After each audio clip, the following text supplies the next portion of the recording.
Querido Jesus, lerei agora as páginas da tua vida, que elas me levem a te amar cada vez mais e que tuas palavras firam o meu coração e me levem a mudar de vida. Hoje comemoramos a festa dos Santos Inocentes. O Evangelho de hoje é o Evangelho de São Mateus, capítulo 2, versículos 13 a 18. Depois que os magos partiram, o anjo do Senhor apareceu em sonho a José e lhe disse: Levanta-te, pega o menino e sua mãe e foge para o Egito. Fica lá até que eu te avise, porque Herodes vai procurar o menino para matá-lo. José levantou-se de noite, pegou o menino e sua mãe e partiu para o Egito. Ali ficou até a morte de Herodes, para se cumprir o que o Senhor havia dito pelo profeta: Do Egito chamei o meu filho. Quando Herodes percebeu que os magos o haviam enganado, ficou muito furioso. Mandou matar todos os meninos de Belém e de todo o território vizinho, de 2 anos para baixo, exatamente conforme o tempo indicado pelos magos. Então se cumpriu o que foi dito pelo profeta Jeremias. Ouviu-se um grito em Ramá, choro e grande lamento. É Raquel que chora seus filhos e não quer ser consolada, porque eles não existem mais. Palavra da salvação. Glória a vós, Senhor. Vamos olhar para Jesus. Comemoramos hoje a festa daqueles que podemos dizer que são os primeiros mártires. Estas crianças pequeninas que, por causa da maldade humana, foram assassinadas impiedosamente. Vejamos um belo vídeo mostrando as circunstâncias deste fato. Os santos inocentes são aquelas crianças recém-nascidas que, mesmo sem dizer uma palavra, deram um poderoso testemunho de fé quando foram mortas por causa de Jesus Cristo. O rei Herodes ficou muito agitado quando soube que em Belém da Judeia nasceu um menino da linhagem real dos antigos reis de Israel. Este era um nascimento previsto nas grandes profecias e bastante aguardado pelo povo. Verdadeiramente assombrado com a possibilidade de perder o poder, Herodes tomou uma decisão extrema. Ele não estava nem um pouco disposto a abandonar o trono, nem mesmo para seus filhos prediletos, muito menos para uma criança desconhecida. Era preciso então localizar e silenciar essa criança a qualquer preço, nem que para isso seja necessário usar a força da espada.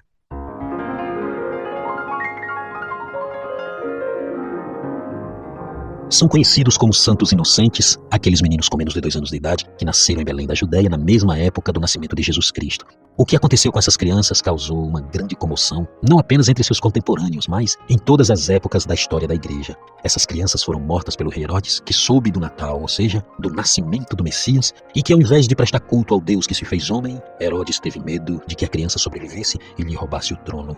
Não se sabe ao certo quantas crianças foram assassinadas naquela noite sangrenta. Porém, ninguém duvida de que esses seres pequeninos perderam a vida por causa de Jesus. No capítulo 2 do Evangelho de São Mateus, temos a história desses santos inocentes. Muitos concordam que essa inocência seja pelo fato dessas crianças não terem prejudicado a Deus pela desobediência, nem prejudicaram a outras pessoas por alguma injustiça, e nem prejudicaram a si mesmas pela malícia do mundo. Os reis magos chegaram à cidade de Jerusalém vindo diretamente do Oriente, e há muito que eles estudavam as profecias para saber a data exata do nascimento do Messias. Isso, conforme eu já falei aqui mesmo no canal, no vídeo sobre os misteriosos magos do Oriente. Basta dizer que esses homens eram sábios, bastante respeitados e possuidores de um conhecimento avançado sobre as antigas profecias dos judeus. Eles acreditavam que o nascimento do Messias prometido era algo muito especial que também dizia respeito a eles, e não só, dizia respeito a todas as culturas da terra. E como esse menino recém-nascido seria um rei, é compreensível pensar que os magos fossem procurar o pequeno príncipe no palácio de Herodes. Mas o que os magos não sabiam é que Herodes era, naquele momento, a personificação do ódio contra o Messias. A história conta que existiram vários Herodes que ficaram famosos pelos seus crimes. Um desses Herodes se chamava Herodes Agripa I, que perseguiu muito a nascente igreja cristã. Ele, por exemplo, assassinou o apóstolo São Tiago e prendeu também o apóstolo São Pedro. O outro Herodes foi Herodes Antipas, que ficou conhecido como Herodes o Tetrarca. Foi ele que se envolveu amorosamente com Herodias, que era a esposa de seu meio-irmão Herodes Filipe I. Antipas entrou para a história como aquele que mandou cortar a cabeça de São João Batista. Mas o Herodes do qual vou falar é conhecido como Herodes I, o Grande. Foi no reinado deste homem que nasceu o Senhor Jesus Cristo. Herodes I, o Grande, nasceu no ano de 74 ou 73 a.C. Entre os anos 37 a.C. e o ano 4 depois de Cristo, ele governou a Judéia, onde hoje é o sul de Israel. Herodes era conhecido como uma pessoa sanguinária e, como governante, ele atraiu o ódio de muitos setores da população. Ele teve vários descendentes, alguns deles mencionados nas Sagradas Escrituras, como Antipas e Agripa I. Em seu reinado, ele realizou várias obras públicas, como, por exemplo, a cidade de Cesareia. Ele também construiu vários palácios, teatros, fortalezas e até mesmo fez uma renovação do Templo de Jerusalém, que é também conhecido como o Templo de Herodes. No entanto, apesar de tudo isso, ele ainda era odiado por muitos súditos judeus. Talvez pelo fato de não ser um israelita, Herodes não tinha direito ao trono, porém, ele foi colocado ali no poder com a ajuda do imperador romano. Talvez esta seja uma das razões que tenham levado Herodes a manter o poder através da violência e também dos vários acordos com Roma. Herodes é conhecido também como tirano empreendedor, mas não foram as suas magníficas construções que fizeram a sua fama mundial. Naquela noite em que foi visitado pelos reis magos do Oriente, o rei da Judéia revelou definitivamente de qual lado da história ele queria ficar. Quando soube que os ilustres magos do Oriente buscavam informações sobre o nascimento de um novo rei, Herodes ficou realmente perturbado com a possibilidade de perder seu trono para uma criança da linhagem real judaica. Herodes não podia competir com alguém assim. Esse nascimento faria com que o próprio Herodes ficasse na condição de usurpador.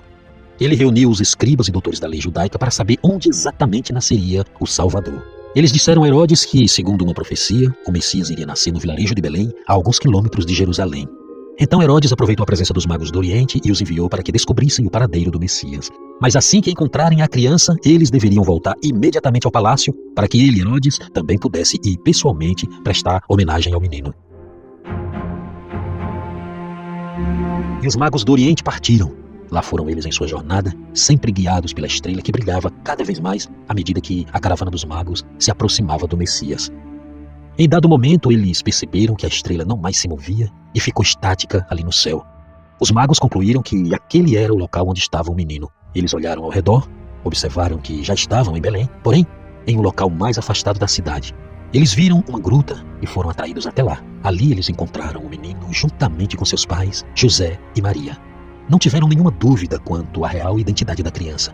Eles estavam ali praticamente realizados em seus propósitos. Seus olhos viram, finalmente, o Rei dos Reis e Senhor dos Senhores. Então, num gesto de profunda humildade, aqueles sábios se prostraram aos pés da Sagrada Família e adoraram ao menino Jesus. Aquele foi um momento extraordinariamente especial e significativo para a história da humanidade. Tanto que esse célebre encontro seria depois abordado exaustivamente no decorrer dos séculos, principalmente pelos grandes nomes da arte. E os magos foram embora. Ainda em Belém, eles resolveram descansar e se preparar para a grande viagem de volta ao Oriente.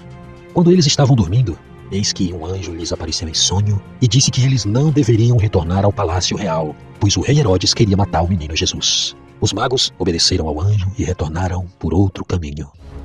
Em seu palácio, Herodes estava pressentindo que algo não estava bem. Ele teve notícias de que os magos já não se encontravam mais em Jerusalém e partiram para as suas pátrias. Ao mesmo tempo, espalhou-se rapidamente a notícia do nascimento do Messias, e isso agravou ainda mais a paranoia de Herodes. Ele percebeu que os magos não iriam voltar. A reação de Herodes não trouxe nenhuma novidade. Ele, que já usava de violência com a própria família, não hesitaria em aplicar os mesmos métodos contra o menino Jesus. Herodes, então, ordena que se matem todos os meninos com menos de 2 anos de idade em toda a Judéia. Assim ele garantiria que o novo rei não escaparia. Enquanto os soldados saíram para executar as ordens de Herodes, São José, o pai adotivo do recém-nascido, ainda estava com a Virgem Maria e o menino Jesus naquela gruta de Belém. José dormia tranquilamente quando, em sonho, um anjo lhe apareceu e revelou todos os planos de Herodes. O anjo foi claro em sua mensagem. Ele disse: "Levanta-te, pega o menino e sua mãe e foge para o Egito. Fica lá até que eu te avise, porque Herodes vai procurar o menino para matá-lo." José acordou do seu sonho com a urgência de salvar o menino, e ele avisou a Maria sobre o sonho, e ambos pegaram a frágil criança e fugiram para o Egito. E os soldados cumpriram rigorosamente as ordens do rei Herodes. Naquela noite sangrenta, a dor e o luto tomaram conta de toda a Judéia. Pais e mães em desespero, pouco ou quase nada puderam fazer para salvar a vida de seus filhos. As mães viam seus bens mais preciosos perderem suas vidas por causa de Jesus. Mais tarde, a igreja vai conceder a estas crianças inocentes o título de mártires. A festa, em homenagem a elas, é celebrada desde o século IV. Essa veneração especial foi confirmada depois pelo Papa São Pio V, no século XVI. Muitos reconhecem que esses santos inocentes tinham a alma pura, e ao dar a vida por Jesus, eles se tornaram os primeiros mártires cristãos.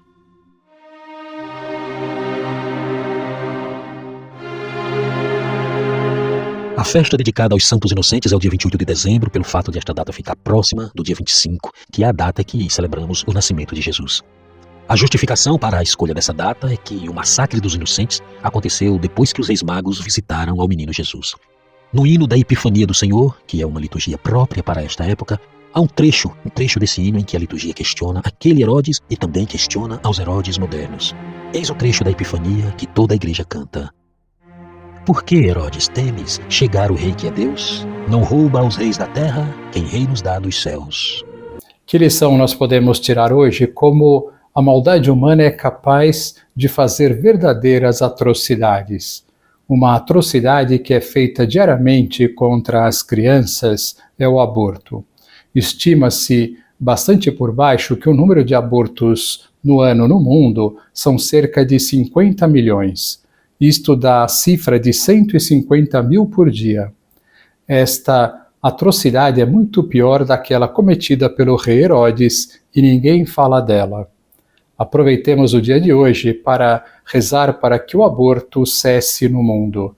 Penso que só por isso já deveríamos rezar diariamente o terço. Agora vos dou a bênção para este dia, a bênção de Deus Todo-Poderoso, Pai, Filho e Espírito Santo, esteja sempre convosco e permaneça para sempre. Amém.